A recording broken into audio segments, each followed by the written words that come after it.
Tabula rasa, sebuah istilah yang diambil dari bahasa Latin, secara harfiah berarti kertas kosong. Konsep ini pertama kali dipopulerkan oleh filsuf Inggris, John Locke, di abad ke-17.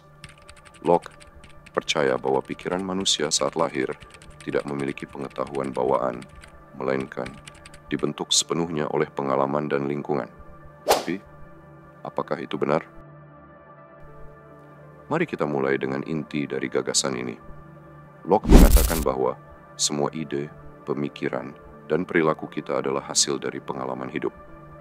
Ia membandingkan bayi yang baru lahir dengan kertas kosong yang siap ditulis oleh dunia. Tapi, pandangan ini tidak berjalan tanpa perdebatan. Para filsuf lain, seperti René Descartes, percaya bahwa kita sudah lahir dengan pengetahuan bawaan seperti konsep Tuhan, logika, atau bahkan naluri dasar. Locke berargumen bahwa lingkungan dan pengalaman adalah segalanya. Ia percaya pendidikan, budaya, dan interaksi sosial adalah pena yang menulis di atas kertas kosong kita. Namun, Descartes berkata, "Tunggu dulu. Bagaimana mungkin kita tahu cara menangis, mencari susu, atau bahkan memiliki rasa takut terhadap bahaya tanpa belajar lebih dulu?" Sains modern, terutama dalam bidang psikologi dan genetika, memberikan perspektif yang menarik. Penelitian menunjukkan bahwa bayi sudah memiliki kecenderungan bawaan, preferensi terhadap suara tertentu, kemampuan untuk mengenali wajah, bahkan potensi genetik untuk sifat-sifat tertentu seperti empati atau agresi. Sebagai contoh, penelitian dalam psikologi perkembangan menunjukkan bahwa bayi yang baru lahir sudah memiliki preferensi alami terhadap wajah manusia dibandingkan objek lain. Ini dibuktikan dalam studi yang dilakukan oleh Johnson dan Morton 1991, di mana bayi lebih lama menatap pola yang menyerupai wajah daripada pola acak. Artinya, sejak lahir, otak manusia sudah memiliki mekanisme tertentu untuk mengenali wajah yang menunjukkan bahwa kita tidak sepenuhnya kosong saat lahir. Mari kita ambil analogi sederhana.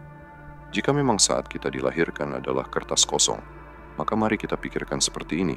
Genetik adalah akar dari pohon kehidupan kita. Akar ini tidak terlihat, tetapi ia memberikan fondasi yang kuat untuk pertumbuhan. Namun, apa yang membuat pohon itu tumbuh tinggi, bercabang, dan berbunga? Jawabannya adalah lingkungan, tanah yang subur, air yang cukup, dan sinar matahari. Dalam genetika perilaku, penelitian pada anak kembar menunjukkan bahwa sifat-sifat tertentu seperti kepribadian, kecerdasan, dan bahkan kecenderungan emosional memiliki faktor keturunan yang cukup kuat. Studi yang dilakukan oleh Bouchard dan kawan-kawan tahun 1990 terhadap kembar identik yang dibesarkan terpisah menemukan bahwa mereka masih memiliki banyak kesamaan dalam aspek kecerdasan dan kepribadian meskipun tumbuh di lingkungan yang berbeda. Ini menunjukkan bahwa ada cetak biru genetik yang berperan dalam membentuk diri kita.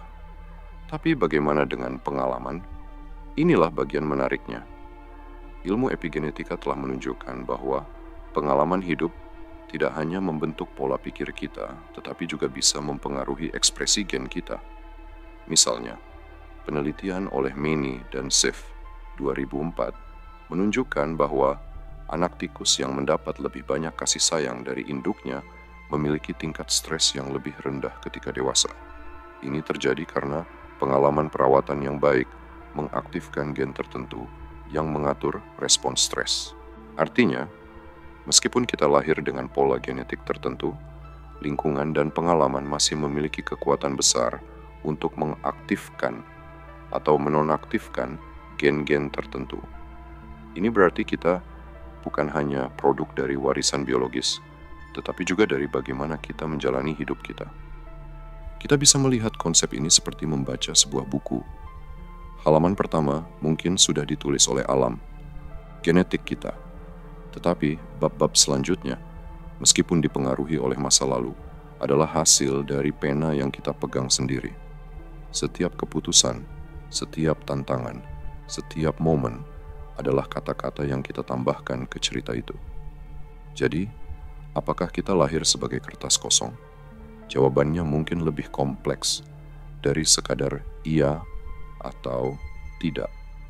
Kita adalah gabungan antara potensi yang diberikan oleh genetik dan pengalaman yang membentuk kita sepanjang hidup. Tapi ada satu hal yang pasti, kamu memiliki kekuatan untuk memilih bagaimana kamu ingin kanvas hidupmu terlihat. Kita seringkali berbicara tentang pengalaman hidup sebagai pembentuk siapa kita. Namun, bagaimana jika saya katakan bahwa mungkin bukan hanya pengalaman yang menulis kisah kita, tetapi juga cara kita merespons dunia ini? Bukankah kita, pada tingkat tertentu, berperan sebagai penulis dalam cerita hidup kita sendiri? Filsuf lain, seperti Immanuel Kant, mengajukan sebuah pandangan yang sangat berbeda. Ia mengatakan bahwa kita bukanlah kertas kosong, melainkan struktur mental yang sudah memiliki cara tertentu untuk memahami dunia. Kant percaya bahwa pikiran kita tidak hanya dipengaruhi oleh pengalaman, tetapi juga oleh cara kita secara aktif mengatur dan menafsirkan dunia ini. Seperti, jika dunia adalah melodi, maka pikiran kita adalah not-not yang menyusunnya. Bayangkan, setiap pengalaman yang datang bukan hanya sekadar mencatat data pada kertas kosong, tetapi juga disaring melalui kerangka pemahaman yang sudah kita miliki, yang dibentuk oleh genetik, budaya, dan bahkan cara kita dilatih untuk berpikir. Dengan cara ini, meskipun kita mungkin memulai hidup sebagai kertas kosong, kita sudah memiliki kemampuan untuk mempengaruhi dan membentuk jalan hidup kita sendiri. Tabula rasa mungkin bukan sekadar teori tentang lahirnya pikiran tanpa isi.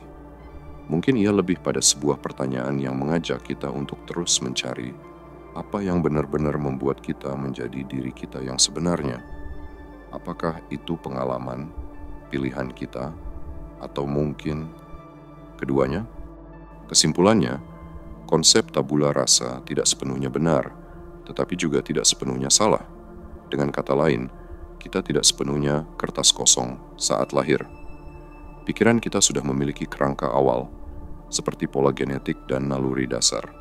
Namun, pena yang menulis di atas kertas itu adalah pengalaman kita, lingkungan, pendidikan, dan interaksi dengan dunia.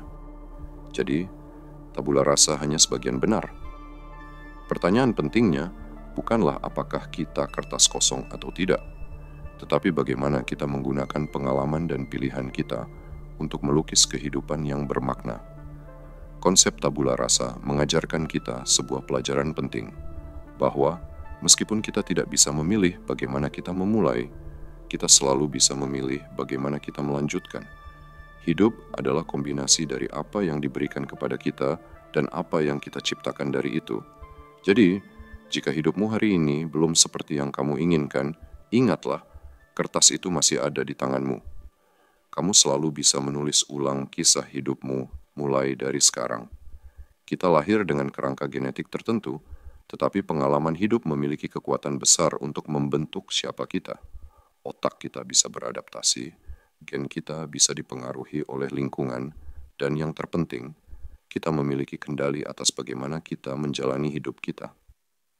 Ketika kita memahami konsep tabula rasa, kita juga belajar untuk lebih berempati.